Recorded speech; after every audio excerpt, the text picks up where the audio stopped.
नमस्कार दोस्तों। So from today we are starting with our introductory lectures of CSEET। जैसा आप सभी को पता है the rest while CS foundation जो पहले चलता था, the entry level examination for students pursuing company secretary, तो उनके लिए जो पहले CS फाउंडेशन होता था अब उसकी जगह 3 फेब से एक नया सीरीज आया था, that was CS executive entrance test, जिसे CSEET के नाम से जानते हैं। तो उसमें ऑलरेडी क्या टॉपिक्स हैं और मैं आपका क्या सब्जेक्ट लूँगा उसके बारे में मैंने आपको पहले लेक्चर्स में बता रखा है। तो जैसा हमें पता है CSET में ओवरऑल हमारे पास टॉपिक पढ़ने के लिए चार टॉपिक्स हैं। तो ये आपकी इंस्टीट्यूट की वेबसाइट में आपको मिल जाएगा वो कौन कौन से 4 टॉपिक्स, 4 एरियाज हमें देखने हैं। तो वही मैं अगर आपको वापस बताऊं तो जो 4 एरियाज हमें कवर अप करने हैं, तो पेपर 1 बिजनेस कम्युनिकेशन था हमारा, paper 2 legal aptitude and logical reasoning को लेके है, similarly paper 3 economic business environment है, और paper 4 current affairs and viva voce. Correct. तो ये 4 पेपर आपका CSET को कंप्राइज करता है। तो उसमें जो पेपर 4 है that is current affairs and viva voce, इस पेपर पे हम मोस्टली हमारा डिस्कशन फोकस करेंगे। तो मैं अभिषेक बरड़िया आपका ये पेपर 4 लेने वाला हूँ। तो इसमें इसके कोर्स कंटेंट क्या है वगैरह वगैरह वो सारी बातें ऑलरेडी मैंने आपको प्रीवियस लेक्चर्स में बता रखा था। तो अब आइए हमारे सीधा subject that is current affairs and viva voce में एंटर करते हैं। जब करंट अफेयर्स की बात हम करते हैं तो ऐसे पॉइंट ऑफ टाइम पे हमारा जो करंट अफेयर्स टॉपिक है उसको हमने देखा था कि ये ब्रॉडली जो है चार उसमें डिवाइडेड है। तो ऐसे पॉइंट ऑफ टाइम पे इसमें 4 चैप्टर्स हैं जो हमें देखने हैं ब्रॉडली करंट अफेयर्स को लेके। 4 चैप्टर्स की बात करें तो उसमें पहला हमारा था इंटरनेशनल एंड नेशनल अफेयर्स, दूसरा था हमारा फाइनेंशियल अफेयर्स, तीसरा लीगल अफेयर्स और पॉलिटिकल अफेयर्स। इस तरीके से हमारे चैप्टर्स कंप्राइज थे। तो उसमें आज जो हम शुरू करेंगे वो करेंगे with our first chapter that is international and national affairs.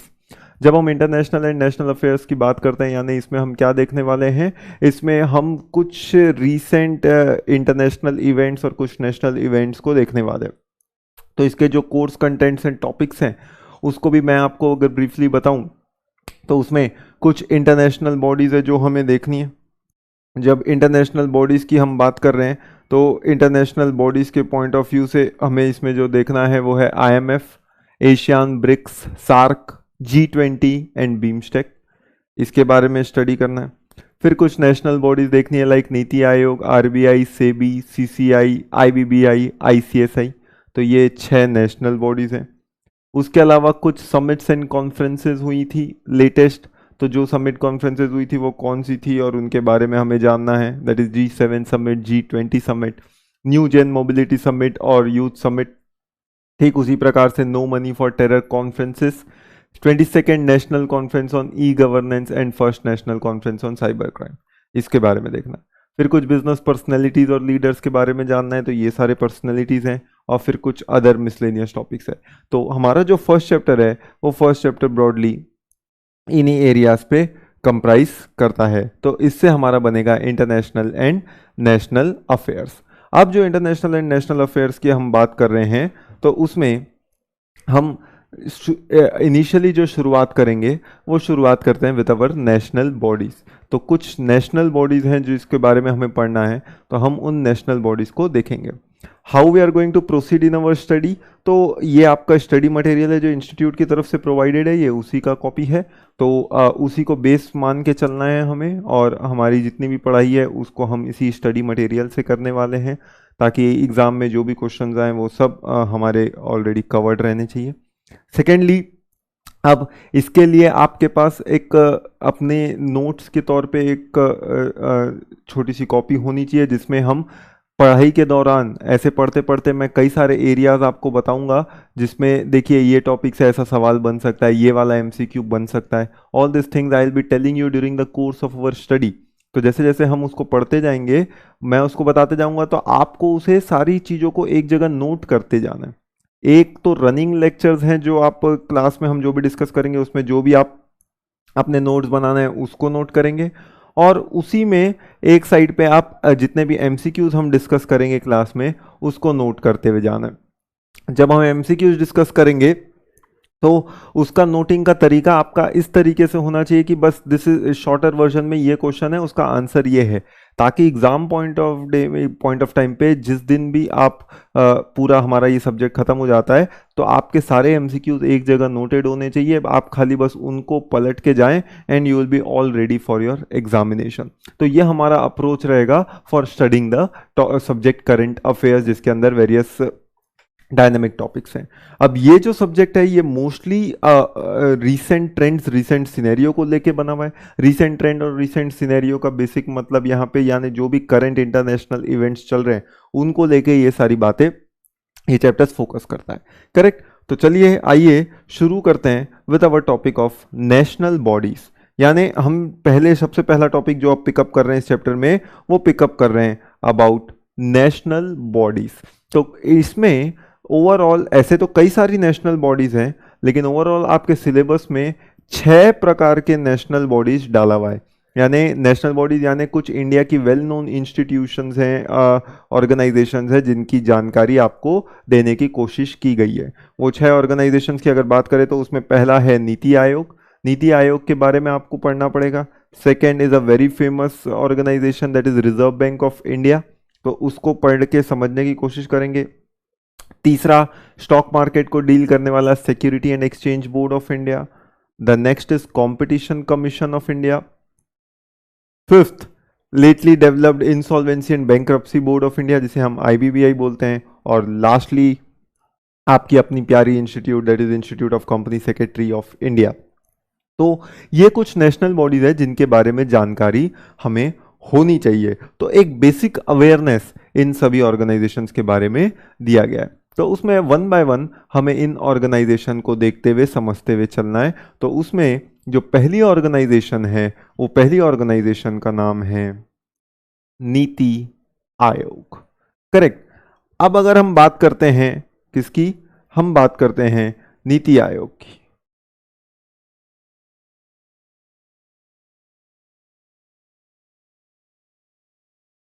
तो अगर हम बात करें नीति आयोग की तो इससे पहले बिफोर नीति आयोग एक ऑर्गेनाइजेशन हुआ करता था, उस ऑर्गेनाइजेशन का नाम रहता था प्लानिंग कमीशन।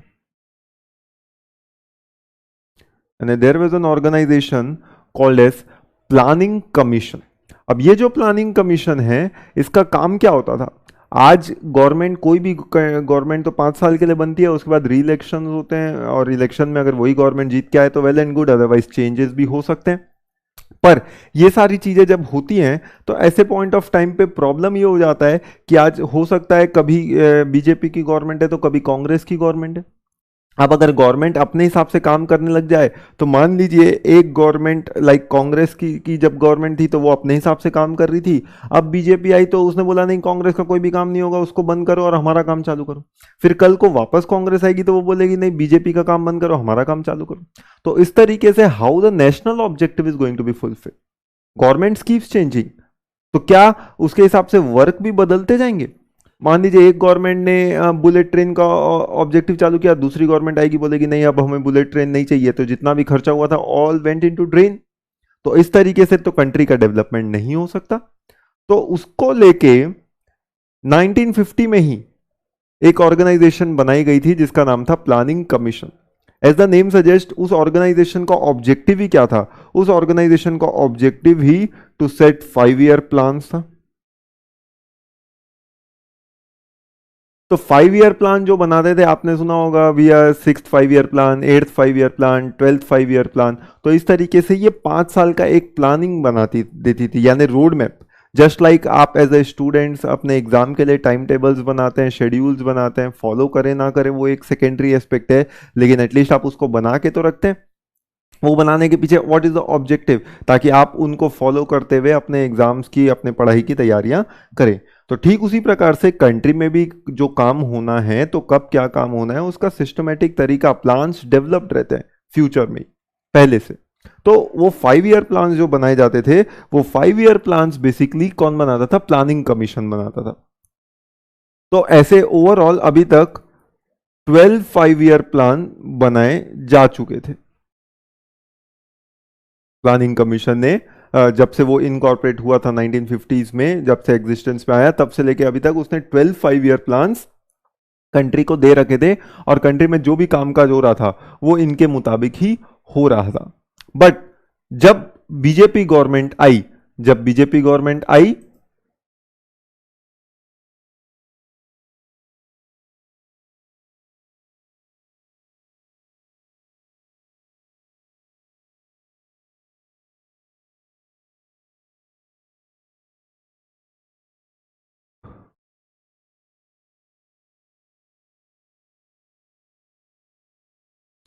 जब बीजेपी गवर्नमेंट आई तो उसने क्या किया, उसने बेसिकली सबसे पहला काम ही ये प्लानिंग कमीशन को ही स्क्रैप कर दिया। यानी उसने क्या किया, अपने इससे प्लानिंग कमीशन का नाम ही काट दिया, और प्लानिंग कमीशन की जगह पे एक नई ऑर्गेनाइजेशन स्टेब्लिश की। This was called as NITI आयोग। तो इफेक्टिवली प्लानिंग कमीशन जो कि 1950 में बना था, उसको रिप्लेस कर दिया गया नीति आयोग से 2014 में। तो जो इंडिपेंडेंस डे 15 अगस्त 2014, आपको पता है नरेंद्र मोदी जी जब फर्स्ट टाइम प्राइम मिनिस्टर बने कंट्री के, तो 2014 में बने थे। This is his second term. तो 2014 में जब वो प्राइम मिनिस्टर बने, और उसके बाद उन्होंने अपना पहला स्पीच दिया 15 अगस्त वाला, तो उसमें रेड फोर्ट में ऑब्वियसली ये इंडिया का कस्टम रहा है कि इंडिपेंडेंस डे वाले दिन प्राइम मिनिस्टर रेड फोर्ट से अपना एक स्पीच देते हैं। तो उस स्पीच में उन्होंने अनाउंस किया था for scrapping of planning Commission. तो ये जो प्लानिंग कमीशन ऑर्गेनाइजेशन है, इसे स्क्रैप कर दिया गया था। स्क्रैप यानी खत्म कर दिया गया था, और उसकी जगह एक नई ऑर्गेनाइजेशन बनाई गई थी जिसका नाम रखा गया था नीति आयोग। अब इफेक्टिवली अगर आप देखें तो प्लान करना मतलब क्या होता है, नीति बनाना, और कमीशन का मतलब आयोग होता है।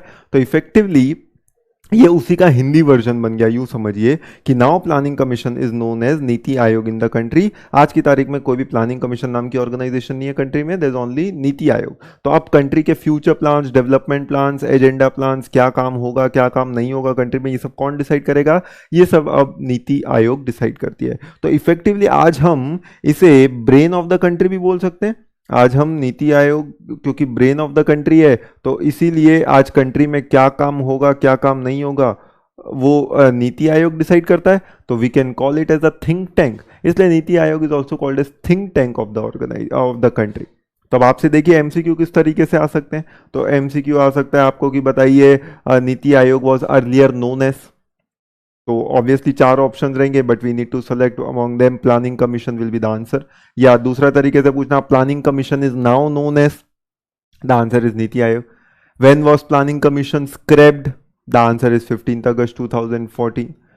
Who is known as the think tank of the country, the answer is NITI Aayog. NITI Aayog is also known as think tank of the country. तो यानी देखिए इतने टॉपिक से ही कितने सारे एमसीक्यूज जो हैं वो हमारे बन सकते हैं। तो अब आपने ये सारी चीजें नोट करी है कि नहीं करी है, you have to note it down. तो ऐसे पॉइंट ऑफ टाइम में यानी हमारे एमसीक्यूज इसी तरीके से तैयार होंगे। इसके जो चारों चैप्टर्स है जो हम पढ़ेंगे, उन चैप्टर्स को पढ़ने के दौरान ऐसे कई सारे एमसीक्यूज को मैं ऐसे ही क्लास के दौरान आपको बताते रहूंगा। आपको इन शॉर्ट एक जगह सारी चीजों को नोट करके रखना है। जो आप डेली लेक्चर्स में नोट कर रहे हैं, अपने अपने नोटिंग कर रहे हैं, वो आप एक जगह रखिए, और ये जितने भी एमसीक्यूज हम डिस्कस कर रहे हैं वो आप दूसरी जगह नोट करिए। दूसरी जगह यानी लेट्स से आप रिवर्स ऑफ द कॉपी से स्टार्ट कर दीजिए, कि कॉपी के शुरुआत में आप लेक्चर्स अपने नोट करिए जो भी आपको नोटिंग करनी है, और कॉपी के लास्ट से आप एमसीक्यूज लिखना चालू कर दीजिए। ताकि होगा क्या कि आपके सारे MCQs you will find at one place. Otherwise daily basis पे आप रेगुलर बेसिस पे ही वही नोटिंग करते जा रहे हैं, वही एमसीक्यू लिखते जा रहे हैं, फिर कल की क्लास में बताऊंगा वो एमसीक्यू कहीं और है, परसों की क्लास में बताऊंगा वो एमसीक्यू कहीं और है।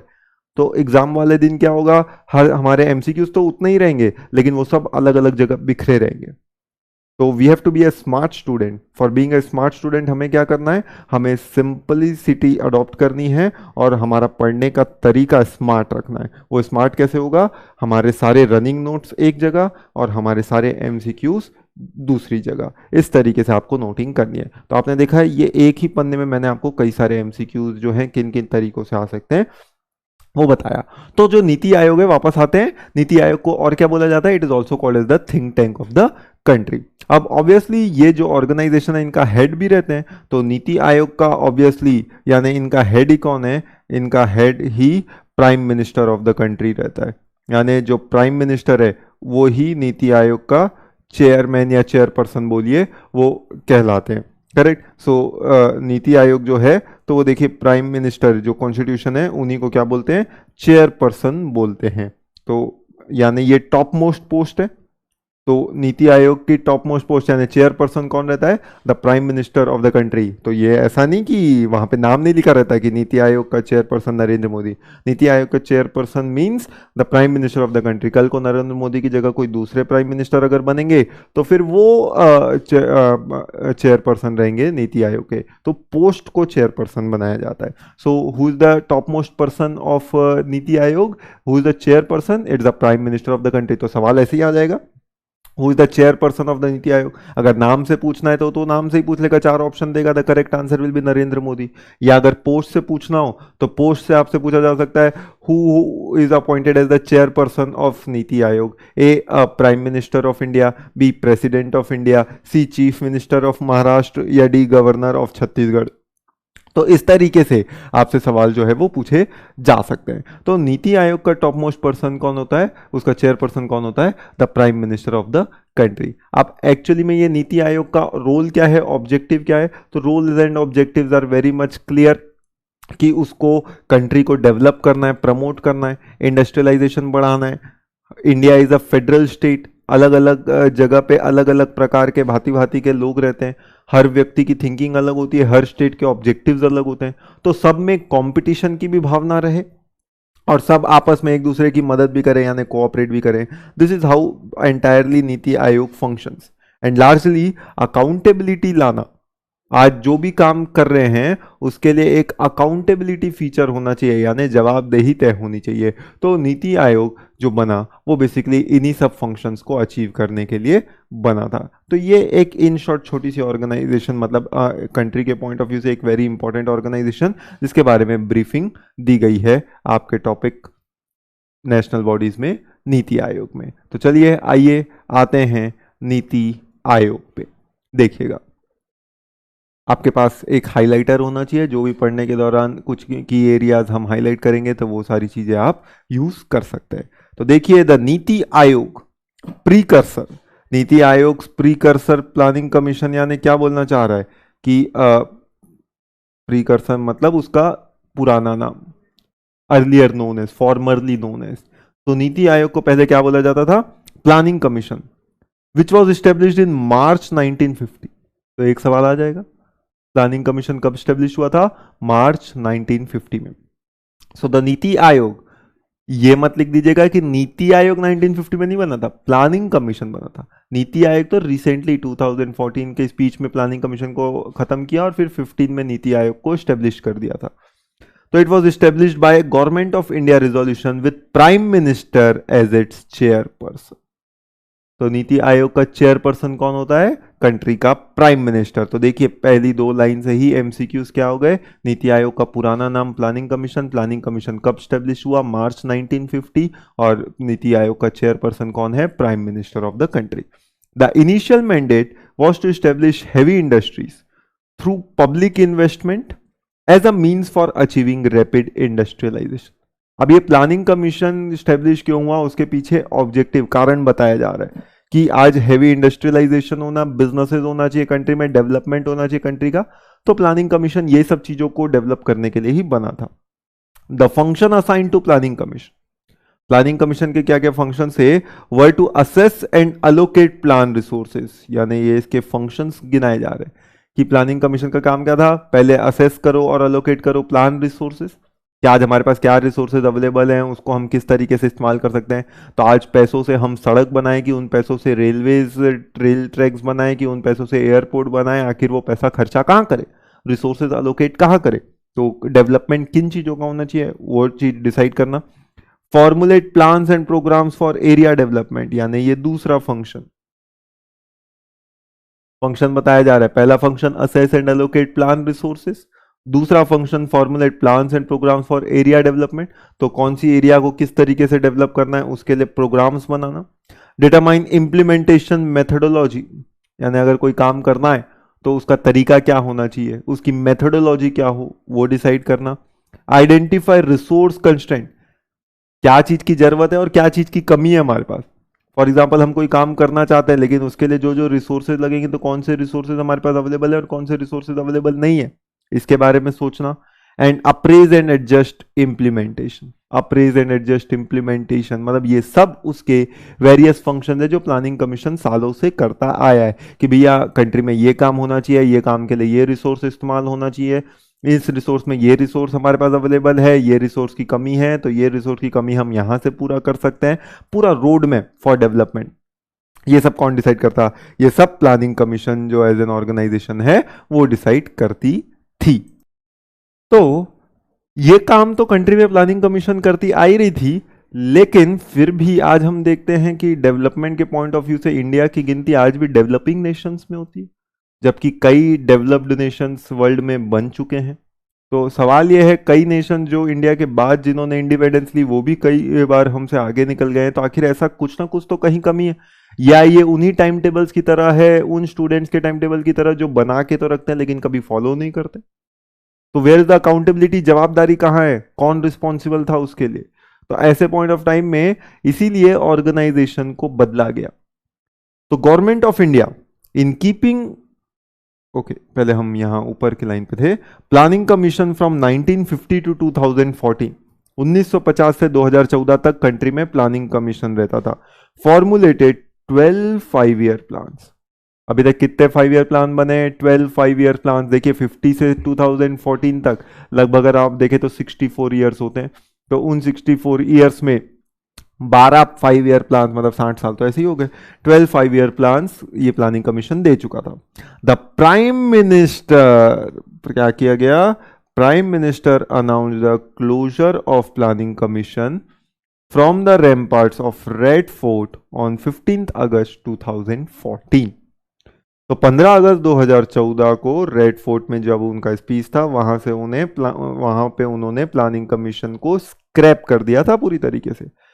अब ध्यान रखिए, यहां पे हम जो डिस्कशन कर रहे हैं वो केवल करंट अफेयर्स टॉपिक को नहीं कर रहे हैं, बल्कि साथ ही साथ जो दूसरा पार्ट है हमारा दैट इज वाइवा वोस, उसको भी कर रहे हैं। अब वाइवा वोज में आपको किसी भी तरीके से सवाल आएंगे, किस तरीके से, यानी मान लीजिए वहां पे जैसे अगर आपने कौन बनेगा करोड़पति गेम शो देखा हो तो उसमें कई बार ऐसे सवाल पूछते हैं, एक ऑडियो चलेगा और उसमें पूछेगा बताओ ये आवाज किसकी है, या एक वीडियो बता देगा बताओ ये वीडियो कौन से इवेंट का है, कब हुआ था, किस सेंस में हो रहा था। तो आज जो हमारा वाइवा वोस है वो भी कहीं ना कहीं इन्हीं टॉपिक से उठा के पूछा जा सकता है।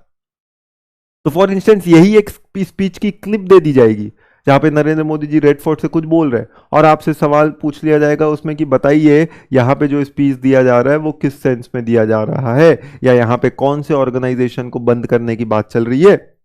तो यानी effectively this is not only current affairs, what we are studying is the entire subject that is current affairs and viva voce. तो प्राइम मिनिस्टर जो हैं उन्होंने 15 अगस्त 2014 को अपने स्पीच में इसके क्लोजर की अनाउंसमेंट कर दी थी। The government of India in keeping with its reforms agenda constituted NITI Aayog to replace planning commission, यानी ये हम देख चुके हैं कि नीति आयोग ने प्लानिंग कमीशन को रिप्लेस किया। दिस वॉज डन, उसके पीछे कारण क्या था, in order to better serve the needs and aspirations of the people of India. यानी आज हम देख रहे हैं जैसा मैंने बोला हमसे बाद में आज़ादी लिए वाले भी कई देश हमसे आगे निकल गए, तो आखिर ऐसा क्या कारण है कि हम वहीं पे रह गए। The needs and aspirations of the people of India, आज हमारी कंट्री की लोगों की जो जरूरतें हैं वो जरूरतें पूरी क्यों नहीं हो रही, क्यों आज भी हमें दूसरों पे डिपेंडेंट रहना पड़ रहा है अपनी जरूरतों के लिए, डिमांड्स के लिए। तो उन चीज़ों को ध्यान में रखते हुए ये कदम उठाया गया था। तो आज कारण क्या बना, needs and aspirations of people of India, तो उसकी वजह से इस ऑर्गेनाइजेशन को स्क्रैप किया गया था। An important evolutionary change from the past, NITI Aayog acts as quintessential platform of government of India. Quintessential platform for government of India मतलब सिंपली यहाँ पे क्या बोलना चाह रहा है, तो यहाँ पे जो बोलना चाह रहा है बेसिकली उसका मतलब क्या है कि आज कंट्री में जो भी काम होगा, जिस तरीके से भी काम होगा, तो नीति आयोग जो है वो एक प्राइम रोल प्ले करता है कंट्री के फ्यूचर, कंट्री के डेवलपमेंट के लिए। To bring states to act together in national interest, यानी to bring states to act together in national interest. इसका मतलब यहां पे क्या करने की कोशिश की जा रही है, कोऑपरेशन, यानी कि आज सारे लोग मिलके कोऑपरेट करके काम करें।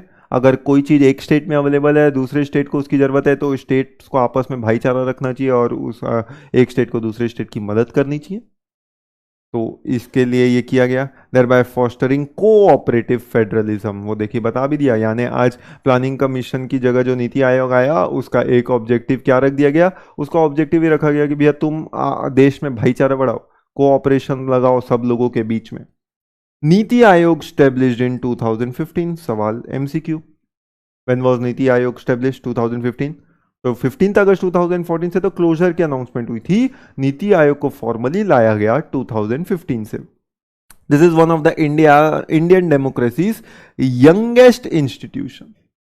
आज कई सारी इंस्टीट्यूशन बनी है, उन इंस्टीट्यूशन में अगर बात करें among the many institutions, NITI Aayog एक यंगेस्ट इंस्टीट्यूशन बोला जा सकता है। It has been entrusted with the mandate of reimagining the development agenda, मतलब अपने सोच का तरीका बदलो।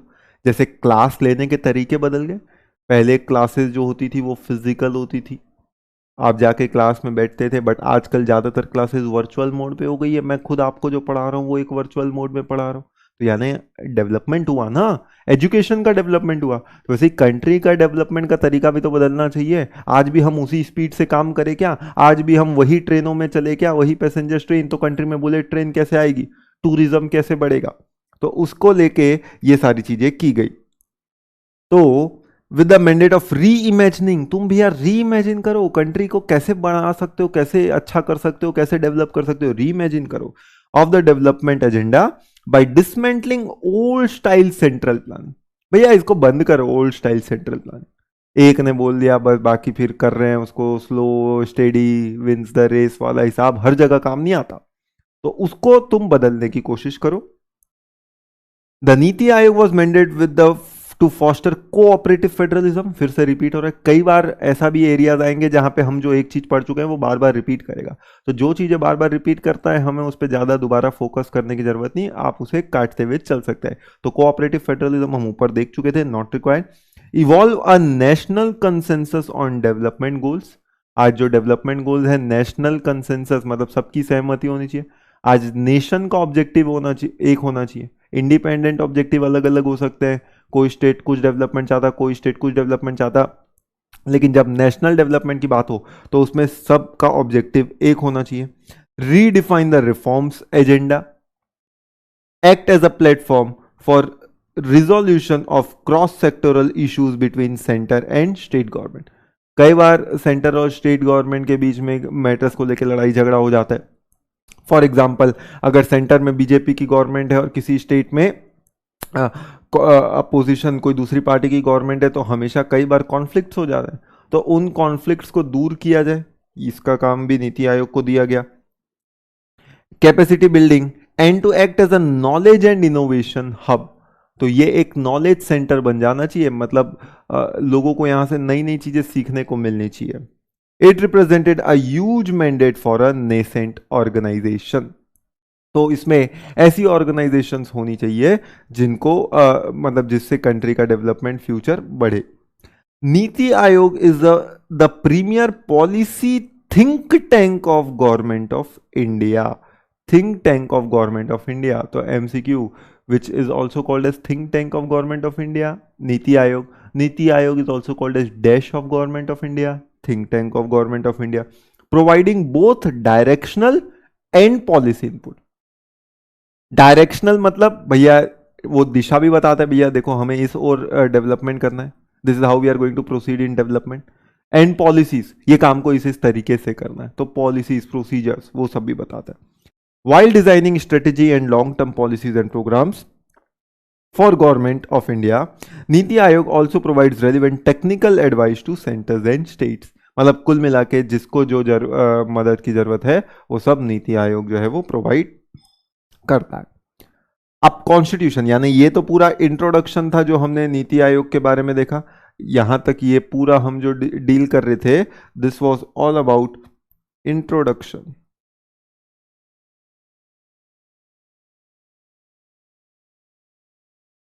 ये पूरा हमने इंट्रोडक्शन के तौर पे पढ़ा, यानी नीति आयोग कौन है, कैसे बना, क्या काम करता है, वगैरह वगैरह।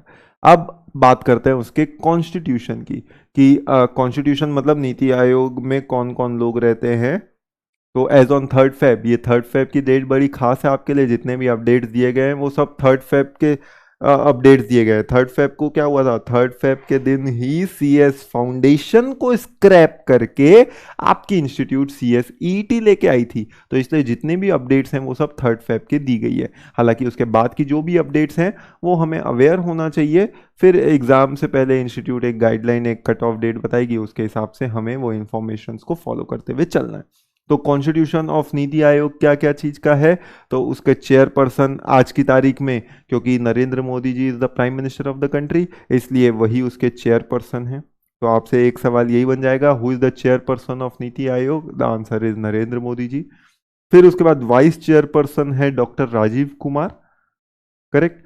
तो ये जो इंपॉर्टेंट पोस्ट हैं इसके बारे में पूछ सकता है, लाइक यही पूछ सकता है, who is the vice chairperson of नीति Aayog, the answer will be doctor Rajiv Kumar. फिर इसके अलावा और भी कई सारे मेंबर्स होते हैं, जैसे कि कुछ फुल टाइम मेंबर्स होते हैं। तो उसमें 3 मेंबर्स हैं, V K Saraswat, professor Ramesh Chand and V K Paul. तो ये 3 फुल टाइम मेंबर्स हैं। फिर कुछ एक्स ऑफिशियो मेंबर्स होते हैं और कुछ स्पेशल इनवाइटीज मेंबर्स होते हैं। यानी एक्स ऑफिशियो मेंबर्स मोस्टली आप देखेंगे जितनी भी गवर्नमेंट की मिनिस्ट्रीज है वो अलग अलग मिनिस्ट्रीज के जो मिनिस्टर्स हैं वो हैं, जैसे कि राजनाथ सिंह कौन है, he is the minister of defence, तो वो इसके मेंबर हैं। Amit Shah who is the minister of home affairs, वो है। Nirmala Sitharaman ji who is the minister of finance in the country, या फिर मिनिस्टर ऑफ कॉर्पोरेट अफेयर्स हैं। तो ये सारे जो मिनिस्टर्स हैं वो भी सब इसके मेंबर्स रहते हैं, और कुछ स्पेशल इनवाइटीज में भी बाकी मिनिस्टर्स के नाम हैं। तो यही बेसिकली हमारा 3rd चैप्टर भी है, पॉलिटिकल अफेयर्स, जहाँ पे सारे मिनिस्टर्स की पोस्ट आपको दी गई है। भैया ये मिनिस्टर है, कौन सा मिनिस्टर कौन सी पोस्ट होल्ड कर रहा है, ये पोस्ट कौन सा मिनिस्टर होल्ड कर रहा है, ये प्रकार की सारी इंफॉर्मेशन आपको आपके 3rd चैप्टर पॉलिटिकल अफेयर्स में मिलेगी।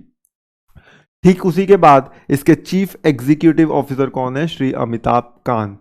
तो चीफ एग्जीक्यूटिव ऑफिसर, यानी चीफ एग्जीक्यूटिव ऑफिसर जो उसके पूरे कामकाज को, अफेयर्स को हैंडल करता, मैनेज करता, वो कौन है, श्री अमिताभ कांत। तो ये पूरा उसका कॉन्स्टिट्यूशन है नीति आयोग का, कि कौन कौन लोग इसमें शामिल होते हैं। तो ये दूसरी इंफॉर्मेशन है, यानी एक इंट्रोडक्शन हमने पढ़ा, दूसरा हमने पढ़ा अबाउट कॉन्स्टिट्यूशन ऑफ नीति आयोग। अब उसके आगे अगर हम बढ़ते हैं तो अगला है रेलिवेंस ऑफ नीति आयोग। नीति आयोग का रेलिवेंस क्या है, वो क्या काम करने के लिए बना है। तो ये चीजें मैंने आपको पहले भी बताई है कि इसका ऑब्जेक्टिव रोल प्ले क्या है, क्या काम करेगा ये कंट्री में। तो यही चीजों को दिया गया है इनटू वेरियस पॉइंट्स। तो आज उसके जो कई सारे काम है उसमें क्या है, कंपटीशन को बढ़ाना। आज आप देखते हैं लाइक फॉर इंस्टेंस आज गवर्नमेंट का स्कीम्स चलता है, स्वच्छ भारत मिशन चलता है। अब स्वच्छ भारत मिशन में भी अवार्ड्स दिए जाते हैं, रैंकिंग्स दी जाती है, कौन सा स्टेट सबसे ज्यादा क्लीन है, रैंकिंग में कौन आगे है कौन पीछे है। इससे क्या होता है, इससे बेसिकली कंपटीशन बढ़ता है स्टेट्स में, यार मैं उस स्टेट से पीछे कैसे हो गया स्वच्छता में, तो अब वो स्टेट अपने यहाँ क्लीनलीनेस को प्रमोट करेगा, तो कहीं ना कहीं कंट्री का ऑब्जेक्टिव तो पूरा हो ही रहा है। तो कई बार कंपटीशन भला से भला होता है कंट्री।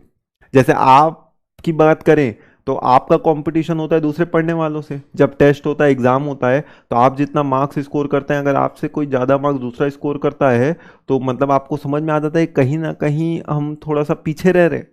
तो हमें एक्स्ट्रा मदद करनी है, एक्स्ट्रा पढ़ाई करने की ज़रूरत है, ताकि हम क्या कर सकें, या स्मार्ट पढ़ाई करने की ज़रूरत है जिससे हम क्या कर सके, उससे आगे बढ़ सके। तो कई बार कंपटीशन से फ़ायदा होता है। तो आज नीति आयोग का यही काम है कि वो हर चीज़ों में अलग अलग जो नेशनल ऑब्जेक्टिव है उसमें कंपटीशन कर देता है, स्टेट्स में रैंकिंग्स दे देता है, क्लीनलीनेस पे रैंकिंग दे दिया, तो उसको लेके क्या होगा, उसको लेके स्टेट्स में वेरियस जगह पे कंपटीशन चालू हो जाएगा और हर स्टेट दूसरे से आगे बढ़ने की कोशिश करेगा। तो ये उसका एक काम हो गया। Various reports of NITI Aayog like healthy states, progressive India, ये सब बता रहे हैं मतलब कौन से स्टेट के लोग सबसे ज्यादा हेल्दी रहते हैं। तो ये सब कंपटीशन डेवलप करने की बात हो गई। Which gives performance based ranking of state across various verticals to foster spirit of competitive federalism. ये सब सिर्फ किस लिए किया जा रहा, कंपटीशन को प्रमोट करने के, ताकि कंपटीशन रहेगा तो अपने आप कंट्री में काम अच्छा होगा। It helps to identify best practices in different states in various sectors and then try to replicate them in other states. तो इससे क्या होता है, फॉर एग्जाम्पल बिजनेस को लेके अक्सर गुजरात मॉडल की बात होती है। तो मोदी जी जब प्राइम मिनिस्टर बने उससे पहले वो 3 बार गुजरात के चीफ मिनिस्टर भी रह चुके थे। तो उनकी इसी पॉलिसी की तारीफ होती थी कि उन्होंने गुजरात में बिजनेसेस को कैसे इंप्रूव किया, कैसे बढ़ाया, गुजरात को किस तरीके से डेवलप किया। तो आज नीति आयोग इसी प्रकार से स्टेट्स में कंपटीशन बढ़ा देता है। वो कंपटीशन बढ़ने से होता क्या है कि अगर कोई स्टेट दूसरे स्टेट से पीछे, तो वो देखता है कि जो स्टेट आगे वो ऐसा क्या कर रहा है जो हम नहीं कर रहे, और वो उसे सीखता है। तो नीति आयोग जो स्टेट अच्छा कर रहा है उसकी इंफॉर्मेशन बाकी स्टेट से शेयर करता है ताकि दूसरे स्टेट्स भी उसको फॉलो कर सके। तो इससे कंपटीशन बढ़ता है और सारे स्टेट्स अपने ऑब्जेक्टिव को पूरा कर पाते हैं। ठीक उसी प्रकार से अगला काम होता है कोऑपरेटिव फेडरलिज्म का। यानी अगला उसका रेलेवेंस क्या है, कोऑपरेटिव फेडरलिज्म। यानी एक तरफ तो वो कंपटीशन को प्रमोट करता है, वहीं दूसरी तरफ कोऑपरेशन, भैया मिलके काम करो ना, भाईचारा के साथ काम करो। अगर कोई चीज तुम्हें आती उसको नहीं आती तो उसको सिखाओ, कोई चीज उसकी अच्छी तो उससे सीखो। कोऑपरेशन, इंडिविजुअल ऑब्जेक्टिव अलग अलग हो सकते हैं, स्टेट का सबका ऑब्जेक्टिव एक ही होना चाहिए। Due to composition of Niti Aayog, it gives better representation of states in this body, which facilitates direct interaction with the line ministers and also helps to address issue in a relatively shorter time.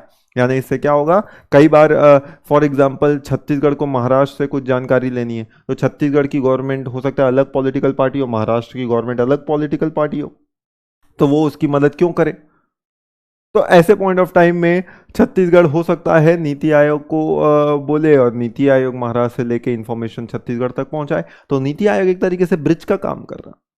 तो जो matter पहले delay हो जाते थे अब वो जल्दी जल्दी सॉल्व होंगे। तो ये भी उसका रेलेवेंस है नीति आयोग का कि कोऑपरेशन डेवलप करना स्टेट से स्टेट के बीच में, स्टेट से सेंटर के बीच में।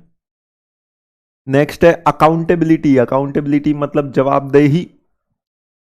तो पहले अपनी जिम्मेदारियों से बचा जाता था, भैया हमने प्लान बना दिया तुमने फॉलो नहीं किया तो हम क्या करें, उसका हमारी गलती थोड़ी है। तो planning commission largely accountability lack करता था, लेकिन अब जो नीति आयोग आया उसमें अकाउंटेबिलिटी फीचर भी है कि भैया तुमने ये जो प्लान्स बनाए हैं तो उसको फॉलो अप क्यों नहीं हो रहा। अब रियल टाइम बेसिस पे काम होना चाहिए, जितना टारगेट सेट किया गया वो टारगेट्स अचीव होने चाहिए। NITI Aayog has established a development monitoring and evaluation office. तो ये सब काम के लिए उसने एक अलग पूरा ही डिपार्टमेंट रख रखा है जो क्या करता है, which collects data on performance of various ministries on real time basis. तो रियल टाइम बेसिस पे इंफॉर्मेशन आती है। रियल टाइम पे इंफॉर्मेशन आने का मतलब लेट्स से फॉर एग्जांपल हमने टारगेट सेट किया था कि इस साल जो है 20 एयरपोर्ट बनने चाहिए। तो भैया अभी मान लीजिए जुलाई अगर आ गया और जुलाई तक 20 में से अभी तक 4 एयरपोर्ट ही बने, तो भैया आधे से ज्यादा साल चला गया, आप 4 एयरपोर्ट ही बना पाए हो अभी तक, तो कैसे आप अपने टारगेट को पूरा करोगे। यानी जो मिनिस्ट्री अगर अच्छा काम नहीं करेगी तो उससे समय जाने के बाद पूछ लोगे तो क्या होगा, समय रहते पूछो ना। रियल टाइम बेसिस पे चेकिंग होती रहेगी तो उससे क्या होगा, इंप्रूवमेंट होगा। जैसे आपको भी जो पढ़ाई करनी है, अगर एग्जाम आ गया उसके बाद आपके पेरेंट्स आके आपसे पूछें कि भैया बेटा पढ़ाई हुई कि नहीं, तो उस वक्त पूछने का क्या मतलब रहा। पूछना तो अभी चाहिए जब आप कोचिंग लेके पढ़ रहे हैं कि भैया उस दौरान आपकी पढ़ाई चल रही है कि नहीं चल रही है, ताकि अगर स्लो चल रहे होंगे तो पेरेंट्स आपको बोल सकते हैं ना, देख भैया 2 महीने बाद एग्जाम है, तू अभी तक इतना भी नहीं पढ़ा है तो तू कैसे तैयारी करेगा अपनी। That is how we can improve. तो यही है accountability feature, real time basis पे काम चलता है। The data are then used at the highest policy making levels to establish accountability and improve performance, यानी उससे फिर performance improve पे working की जाती है। Earlier India had 12 5-year plans, ये repeat हो रहा है, but they were mostly evaluated long after the plan period। यही उसकी कमी थी भैया अगर सब काम प्लानिंग कमीशन अच्छे से करता तो आज उसको हटाते थोड़ी। तो उसकी कमजोरी क्या थी भैया, 5 ईयर प्लान चला गया, 5 साल खत्म हो गए, फिर पता चला गवर्नमेंट तो आई नहीं, गवर्नमेंट को जो काम दिए गए थे वो हुई नहीं, अब गवर्नमेंट बदल गई। अब एग्जिस्टिंग गवर्नमेंट से पूछेंगे भैया तुमने ये काम क्यों नहीं किया, तो बोलेंगे भैया वो तो पुराने वाले ने ही नहीं किया था। मतलब ब्लेम्स चलते थे, एक व्यक्ति दूसरे व्यक्ति पे ब्लेम डाल देता था। तो ब्लेम आप किसी पे भी डालें, आखिर कंट्री में काम तो नहीं हो रहा ना। तो इसलिए ये अकाउंटेबिलिटी फीचर होना बहुत जरूरी है, जिससे क्या होगा, जवाबदेही तय होगी। So they were mostly well vetted long after the plan period had ended, hence there was no real accountability। तो ये जो है, ये एक तरीके से हम बोल सकते हैं ड्रॉबैक था। किसका drawback? Drawback of planning Commission. तो जो प्लानिंग कमीशन था उसका ये ड्रॉबैक था कि उसमें रियल टाइम में अकाउंटेबिलिटी नहीं होती थी। लास्टली ये हम जानते हैं think tank of innovative ideas. तो आज गवर्नमेंट ऐसी कई स्कीम चलाती है, जैसे स्किल इंडिया मूवमेंट, भैया जिसको जो चीज आती है वो दूसरों को सिखाए, think tank. NITI Aayog is visualized as a funnel through which new and innovative ideas come across all possible sources, चाहे वो इंडस्ट्री से लेके हो, चाहे वो एकेडमिक से हो, चाहे वो सिविल सोसाइटी से हो, चाहे वो फॉरेन स्पेशलिस्ट हो। तो अलग अलग लोगों से आइडियाज लेते रहते हैं और वो आइडिया के बेसिस पे काम चलते रहते हैं, which flows into the government system for implementation. And lastly, convergence for resolution। convergence for resolution का basic मतलब क्या हो रहा है कि आज being a common point for similar issues faced by different sectors, states, etc., it acts as a convergence point and platform to discuss this issue। कई बार कई सारे लोग एक ही प्रॉब्लम्स फेस करते हैं, तो ये एक कॉमन पॉइंट बन जाता है जहां सारे स्टेट्स आके अपनी कंप्लेन बताते हैं और फिर उससे किसी की कंप्लेन रहती है, किसी का क्वेश्चन रहता है, तो किसी के पास आंसर रहता है, तो वो सब आपस में मिल बांट के काम करते हैं। तो इफेक्टिवली ये आज इंपॉर्टेंस हो जाती है नीति आयोग की, कि नीति आयोग के आने के बाद ये सारे कामकाज जो है वो कंट्री में होते हैं। ठीक है, तो यानी अगर हम टॉपिक्स पे बात करें तो नीति आयोग पे क्या क्या एरियाज डिस्कस्ड होते हैं, तो एक इंट्रोडक्टरी पैराग्राफ हमने देखा, उसके बाद कॉन्स्टिट्यूशंस को लेके देखा, यानी किन किन टॉपिक से सवाल आएंगे, फिर उसके बाद रेलिवेंस यानी उसके फंक्शंस बोल दीजिए आप कि नीति आयोग के फंक्शंस क्या क्या हैं, ये बताया जाएगा। अब ये सारी चीज़ों पे रेलिवेंस ऑफ नीति आयोग पे, इस पे भी एक सवाल बन जाएगा, out of the following which is not a relevance of NITI Aayog. 5 में से ये 4 में से 3 ऑप्शन देगा, एक बाहर का रहेगा, that will be the answer, correct. तो all these are relevance of नीति आयोग। अब उसी में हर टॉपिक में कुछ लेटेस्ट किस बात को लेके वो ऑर्गेनाइजेशन न्यूज़ में रही, ये भी दिया हुआ है। तो लेटेस्टली नीति आयोग भी कुछ न्यूज़ में रहा था, ये सिर्फ एक जानकारी के लिए, मतलब अगर आप न्यूज़ चैनल देखते हैं या सुना होगा तो ये सब इंफॉर्मेशन आप तक भी पहुंची होगी। मोस्टली इस सब्जेक्ट में कमांड होने के लिए आपको जो करंट अफेयर्स चलते हैं, जो न्यूज़ चलती हैं, बिजनेस न्यूज़ चलती हैं, उसकी जानकारी होनी चाहिए। यस, सो इसको लेके एक नीति आयोग किस बात को लेके न्यूज़ में रहा, एक छोटी सी इंफॉर्मेशन दी हुई है। लाइक हम बात करते हैं ईज ऑफ डूइंग बिजनेस की। ईज ऑफ डूइंग बिजनेस का क्या होता है, आज इंडिया में प्रॉब्लम, यही तो प्रॉब्लम थी कि आज अगर मुझे एक नया बिजनेस चालू करना है तो हजारों तरीके की फॉर्मेलिटीज थी जो मुझे पूरी करनी पड़ती थी, अलग अलग लाइसेंसेस थे जो मुझे लेने पड़ते थे। तो आज मैं अगर सोचूं बिजनेस चालू करने का, तो वो सब फॉर्मेलिटी लाइसेंस करते करते महीना साल भर निकल जाता मेरा, और तब तक पता चला मेरा बिजनेस ही चालू नहीं हो पाता। तो फिर ईज ऑफ डूइंग बिजनेस क्या रहा, और यही वजह थी कि बाहर के लोग इंडिया में आके बिजनेस करना कम पसंद करते थे। तो आज नीति आयोग ने मतलब यही बोला कि भैया आज आप ईज ऑफ डूइंग बिजनेस के लिए खाली सेंट्रल गवर्नमेंट को ब्लेम करते हैं, तो ऐसा ब्लेम करने से कुछ नहीं होगा, हर किसी को मदद करनी पड़ेगी। फॉर इंस्टेंस उसी को लेके एक एग्जाम्पल दिया गया कि आज आपको एक रेस्टोरेंट का काम अगर करना रहता है तो उसके लिए कई सारे लाइसेंसेस लेने पड़ते हैं, पर वो लाइसेंस में अगर आप देखें तो ज्यादातर लाइसेंस तो स्टेट लेवल के होते हैं। तो आज अगर central government ease of doing business बोल के अपना काम जल्दी से कर भी दे, तो भी अगर स्टेट गवर्नमेंट वो काम नहीं करेगी तो भैया उसका बिजनेस तो चालू नहीं हुआ ना। मान लीजिए कोई काम को करने के लिए 10 लाइसेंस भी चाहिए, सेंट्रल गवर्नमेंट के पास 3 लाइसेंस है और स्टेट गवर्नमेंट के पास 7 लाइसेंस है। अब ईज ऑफ डूइंग बिजनेस के नाम पे सेंट्रल गवर्नमेंट तो वो तीनों लाइसेंस दे देती है उसको बहुत जल्दी, लेकिन स्टेट गवर्नमेंट उसको घुमाती रहती है, for the very simple reason दोनों गवर्नमेंट अलग अलग है। तो ऐसे पॉइंट ऑफ टाइम में आज अगर उस बिजनेसमैन की बात करें तो उसे तो वो 10 लाइसेंस मिले नहीं, और नहीं मिले तो वो अपना बिजनेस तो चालू नहीं कर सकता। तो ये सेंट्रल गवर्नमेंट बोलती भैया हमने देखो ईज ऑफ डूइंग बिजनेस कर दिया, लेकिन स्टेट कर नहीं रही, तो अल्टीमेटली वो बिजनेसमैन तो बिजनेस नहीं कर पा रहा ना। तो आज कोऑपरेटिव फेडरलिज्म, भैया सब मिलजुल के काम करो ना। खाली एक बोलेगा ईज ऑफ डूइंग बिजनेस और दूसरा नहीं करेगा तो कैसे हम आगे बढ़ पाएंगे। तो उसी को लेके नीति आयोग ने एक प्रेस रिलीज में कहा था ये बात, state government will now have to accelerate their move. उन्होंने स्टेट गवर्नमेंट को सजेशन दिया on ease of doing business to remove bottlenecks for investor. Bottleneck for investor मतलब इन्वेस्टर तो बेचारा समझो फंस गया है, इधर सेंट्रल गवर्नमेंट तो इजी लाइसेंस दे रही है लेकिन स्टेट गवर्नमेंट नहीं दे रही, तो वो तो फंस गया ना बेचारा। And the taxpayer charter will help instil confidence and end harassment. जैसे एग्जाम्पल के तौर पे उन्होंने बताया most follow up has now to be done at the level of states. ज्यादातर स्टेट्स पे होता है ये। The economic survey gives the example of if you want to run a restaurant, वो एग्जाम्पल अगर आपको रेस्टोरेंट करना है तो यू नीड 43 क्लियरेंसेस। 43 अलग अलग जगह से, 43 अलग अलग जगह से आपको क्लियरेंसेस मतलब यूं समझिए अप्रूवल लेनी पड़ती है, तब जाके आप एक रेस्टोरेंट का काम करते हैं, चालू कर पाते हैं।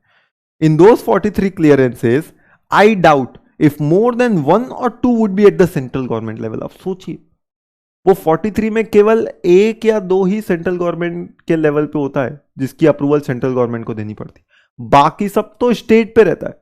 अब अगर स्टेट ही अप्रूवल नहीं देगी तो वो रेस्टोरेंट का काम कैसे चालू कर पाएगा। The rest would be municipal state, that is where the rubber meets the road. ये वो असली जगह है, यानी ग्रास रूट लेवल से चालू करना पड़ेगा। अगर बिजनेस चालू करना है तो हर किसी को वो अप्रूवल देनी पड़ेगी, तब तो ईज ऑफ डूइंग बिजनेस होगा। Investment climate will be improve now by reforms of state government and ease of doing business as per NITI आयोग। करेक्ट। तो यानी अगर हमें अपने ऑब्जेक्टिव को पूरा करना है तो उसके लिए ये काम करना बहुत जरूरी है, सबको मिलजुल के काम करना पड़ेगा। That is the only importance of NITI Aayog. तो आज की क्लास में हमने पहली नेशनल बॉडी को पूरी तरीके से देखा जो है नीति आयोग, उसके इंट्रोडक्टरी पार्ट को देखा कि कब बना, कैसे बना, किसको रिप्लेस करके बना, उसका फंक्शंस क्या, फिर हमने देखा उसका कॉन्स्टिट्यूशन क्या किस तरीके का होता है, फिर हमने उसका रेलेवेंस देखा और लास्टली हमने डिस्कस किया कि वो किन बातों को लेके न्यूज़ में रहा है। अब ठीक उसी प्रकार से अगली क्लास में हम अगली नेशनल बॉडी को देखेंगे which is the most famous, that is reserve Bank of India. तो अब ये क्या है, ये ऑर्गेनाइजेशन क्या काम करती है, ये सब हम देखेंगे हमारे अगले लेक्चर में। Thank you.